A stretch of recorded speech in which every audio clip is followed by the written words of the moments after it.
Hello guys and welcome to another tutorial. In this tutorial we're going to be predicting in Python using linear regression. We're just going to be reading from a CSV file and then predicting the next entry in the CSV file. We're going to be taking into consideration the date and the price. So let's right click on our CSV file and edit it. As you can tell right here we have day, month, year and price. Things we can predict are next day what the price is going to be, and that's what we actually want to predict. So we're going to use our day as index because it's tidy and it goes from 1 to 30. Then we're going to want to predict the 31st day and what the price, considering all the previous prices, is going to be. So as you can tell right here, the only thing that is valuable to predict is the day and the price. There's no point in predicting the month or the year because they're all 1 and 2019. So this is a simple data set that you can make yourself, and it has some custom entries. Let's just pretend that this was the first month of Bitcoin prices, and then at the 31st, we're going to predict what the price is going to be. So here's my code. Let me just first run it to show you how it can work. So it's called Titanium Sky. It can be called anything you want, Titanium Sky, and we can run it and we can do predict. If we run this, it's going to ask us, alright, loading the prediction tool, last entry was the day, and it was 30th. So we want to predict 31st day, and it helps us to know which last entry was, because sometimes you can add new entries. Now, of course, if you add new entries, you're not going to name your new day after 31st 1. You're going to instead name it 32, because it will be a lot easier, and if you name it 1, it's going to confuse the program. What number would you like to predict? Date and day. Enter the day, numeric, and then press enter. And now it's predicting M and B, and X, which is our 31st day, is going to be 3,961.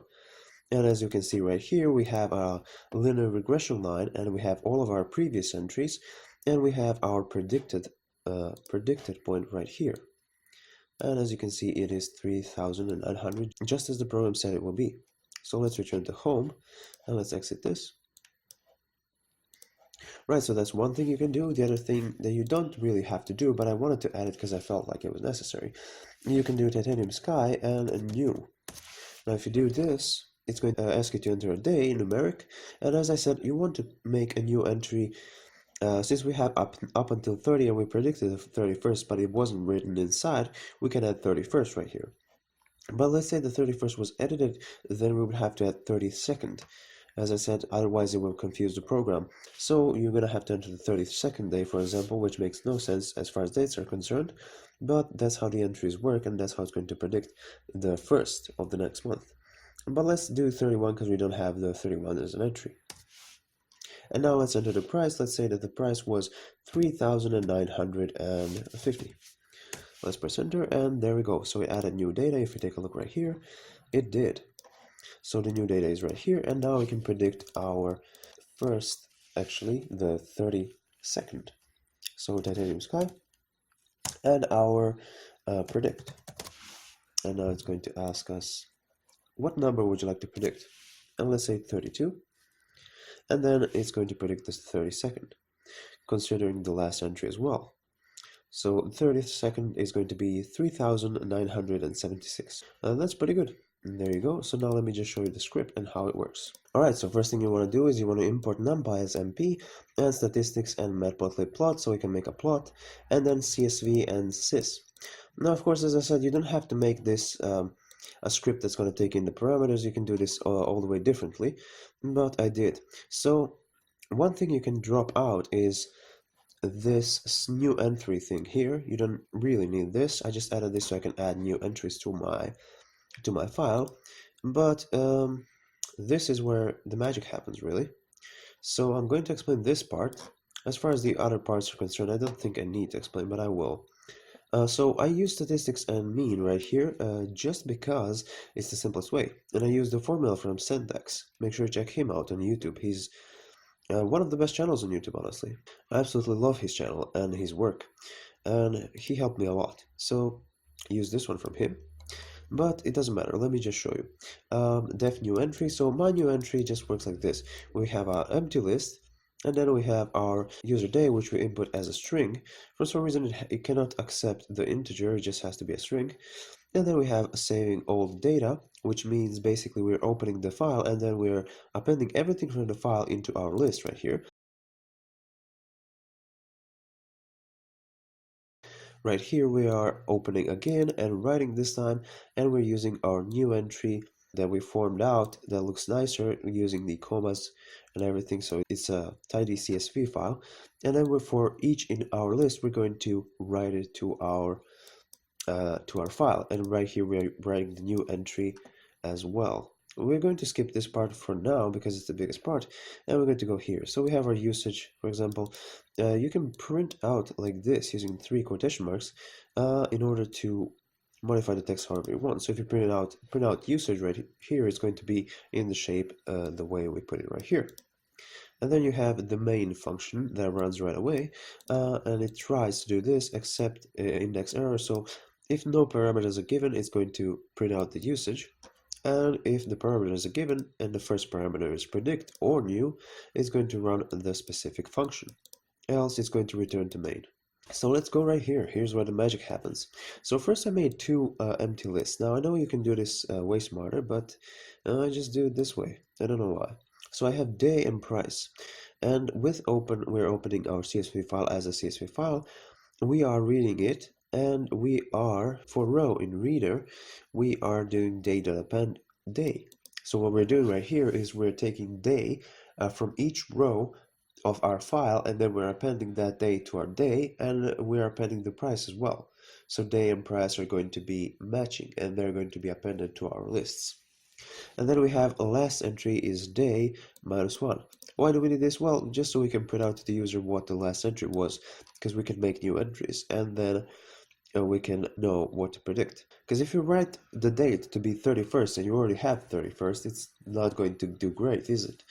And then what number would you like to predict? Date, any day, and then you enter your day here. And now right here we're defining our x's and y's, and our x's is going to be our day, and price, which is the list of our prices. Obviously the day is x's because it's our index, and y's is our price.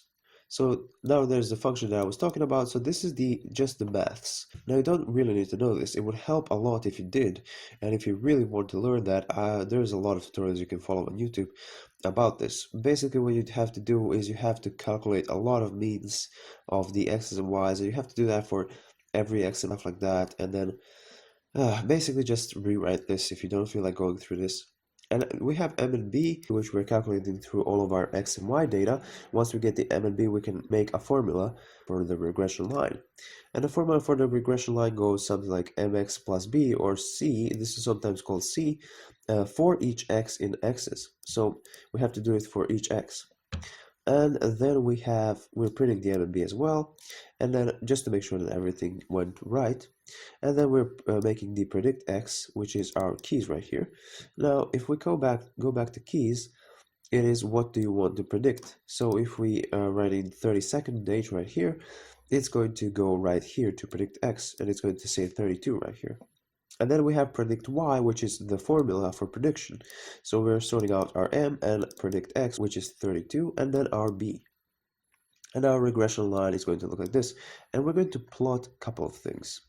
So right here we're printing out just what we are predicting and what that we predicted. So let's say 30-second is going to be, I don't know, $6,000 for Bitcoin. And then we have the plot scatter of x's and y's in color blue.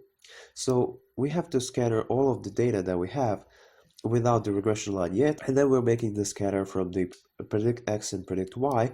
Our 30-second entry is going to be the certain value that we predict. So our 30-second entry is going to be a certain thing that we predict using this formula, and it's going to be in color red. And then we're plotting our x's and our regression line. So our regression line is the formula right here, and our x's for all the x's. So it's making the line. And then we're adding the title, and then we're showing it.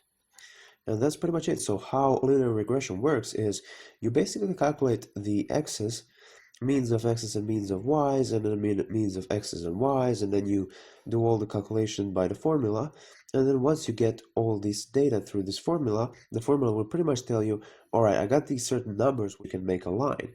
And then you make a linear regression line, and then based on that, you can pretty much add the new data and just predict it. So let me just show you how that will work. So let's run a titanium sky predict. And now it's going to tell us what our newest entry is, and this time it's 31 because we added a new entry. And then now we're going to enter a day 32. Let's predict our day 32 to be 3,976, and there it is. This is really useful to know in machine learning, so I'm suggesting to everyone to learn this.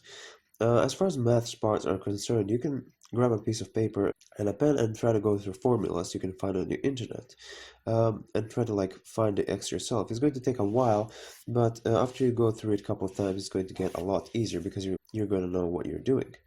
So right here, what we did is we pretty much just predicted the price for the Bitcoin in 2019 in January. I mean, obviously that happened before, but this was just an example. So yeah, thank you so much for watching and have a nice day.